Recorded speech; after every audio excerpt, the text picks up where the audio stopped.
राधे राधे मित्रों, मैं हूं पंडित मार्कंडेय दुबे और आप देख रहे हैं एस्ट्रो टिप्स यूट्यूब चैनल। आज अपने इस चैनल के माध्यम से हल्दी के गुण और हल्दी से मिलने वाले लाभ की चर्चा लेकर आपके समक्ष उपस्थित हूं। हल्दी कहने के लिए मसाला है, लेकिन यह औषधि है। ग्रहों में बृहस्पति को ठीक करने का सबसे बड़ा साधन है। विवाह में रुकावट में यह काम करता है। इसका उपयोग करने से विवाह में आ रही रुकावटें दूर होती हैं। गुरु ग्रह की कमजोरी को दूर करता है। बुरे स्वप्न आने पर बुरे स्वप्न को आने से बंद करता है। घर की नकारात्मक ऊर्जा को समाप्त करता है। बृहस्पति से बनने वाले दोष को समाप्त करता है। विलक्षण बुद्धि की प्राप्ति कराता है हल्दी। आखिर हल्दी का प्रयोग कैसे करें? इस एपिसोड को शुरू करने के पहले आप सबों से मेरा छोटा सा निवेदन है कि यदि अब तक आपने इस चैनल को सब्सक्राइब नहीं किया है अथवा पहली बार आप इस चैनल पर हैं, पहली बार देख रहे हैं, तो चैनल को सब्सक्राइब जरूर करें, वीडियो लाइक करें, नोटिफिकेशन बेल ऑल सेलेक्ट करें ताकि यह लोड होते ही एपिसोड जैसे ही अपलोड किया जाए आपके पास इसकी सूचना मिल जाए।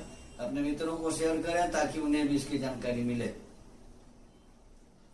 हल्दी एक वनस्पति है जिसका दैनिक जीवन में सबके घरों में उपयोग होता है। मसाले के तौर पर दाल और सब्जी में इसका प्रतिदिन उपयोग होता है। हल्दी एक तरह का एंटी बैक्टीरियल औषधि है।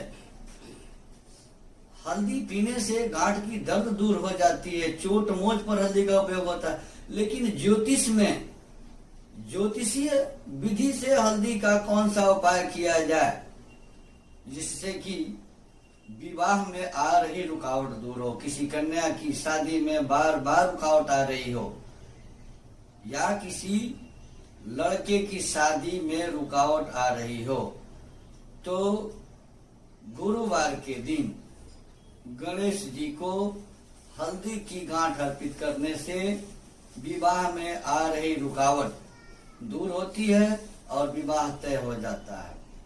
बृहस्पति ग्रह अगर कुंडली में कमजोर हो, नीच हो, अस्त हो या अंशों में कमजोर हो या किसी ग्रह से पीड़ित हो, तो प्रतिदिन स्नान के जल में हल्दी डालकर यानी हल्दी का पाउडर डालकर नहाने से गुरु ग्रह मजबूत होते हैं और उस घर में सुख तथा समृद्धि की प्राप्ति होती है। अगर किसी को बुरे स्वप्न आते हों, बुरे स्वप्न से व्यक्ति परेशान हो, तो हल्दी का प्रयोग उस बुरे स्वप्न से बचा सकता है। अब हल्दी का एक गांठ लेंगे, उसमें कलावा यानी मौली को लपेट देंगे। लपेटने के बाद तकिया के नीचे अर्थात सिरहाने उसको रख करके सोने से बुरे स्वप्न आने स्वतः बंद हो जाते हैं। घर में नकारात्मक ऊर्जा हो, घर में घुसते ही शरीर शिथिल हो जा रहा हो, मन में क्रोध होने लगे, काम करने की इच्छा न करे, तो इस परिस्थिति में हल्दी का पाउडर जल में मिलाकर उस जल को सुबह सुबह घर में छिड़कने से घर की नकारात्मक ऊर्जा समाप्त हो जाती है और सकारात्मक ऊर्जा का प्रवेश होता है। गुरु ग्रह बृहस्पति से कुंडली में कहीं दोष बन रहा हो, गुरु दोष कारक बन रहा हो, उस परिस्थिति में हल्दी का प्रयोग किस तरह से करें? गुरुवार को यानी बृहस्पतिवार के दिन, वीरवार के दिन भगवान विष्णु को हल्दी की 5 गांठ अर्पित करने से बृहस्पति का दोष समाप्त हो जाता है। यह कार्य लगातार 3 बृहस्पतिवार को करना चाहिए। अब कोई व्यक्ति मंदबुद्धि हो, जिसकी बुद्धि अच्छी न हो, वो ठीक से सोच नहीं पाता हो, कोई बात आपने कह दिया वो तुरंत भूल जाता हो, ऐसी परिस्थिति में हल्दी का किस तरह से प्रयोग किया जाए कि वह व्यक्ति विलक्षण बुद्धिमान हो जाए? तो हल्दी की माला से अगर वह व्यक्ति स्वतः करता है तो बेहतर लाभ देगा, बहुत ही ज्यादा लाभदायक होगा। लेकिन अगर उसके माता पिता भी इस मंत्र को, सरस्वती के मंत्र को किसी ब्राह्मण से संकल्प कराकर नियमित रूप से एक माला 108 बार सरस्वती का बीज मंत्र अगर जप करे तो उस जातक को जिसके लिए यह मंत्र जप किया गया है या वह व्यक्ति खुद किया है अपने लिए, तो 3 महीने के बाद उस व्यक्ति में विलक्षण बुद्धि की प्राप्ति हो जाती है।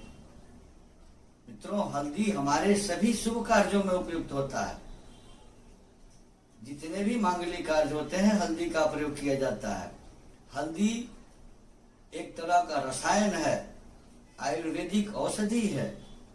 दूध में मिलाकर हल्दी का अगर सेवन किया जाए तो शरीर में निखार आती है, खून की सफाई करती है हल्दी, जोड़ों के दर्द समाप्त हो जाते हैं। बने रहे हमारे साथ इस तरह के एपिसोड के लिए। हमारे यहाँ जन्म कुंडली बनाई जाती है, वास्तु विजिट किया जाता है, वाराणसी के पंडितों के द्वारा यज्ञ अनुष्ठान हवन पूजा पाठ आदि किए जाते हैं। हमारे यहाँ सभी प्रकार के प्रमाणिक रत्न और रुद्राक्ष सर्टिफिकेट्स के साथ उचित मूल्यों पर उपलब्ध है। जिनकी सज्जन को इसकी आवश्यकता हो स्क्रॉल पर दिए गए नंबर से संपर्क कर इस सुविधाओं का लाभ ले सकते हैं। धन्यवाद। राधे राधे।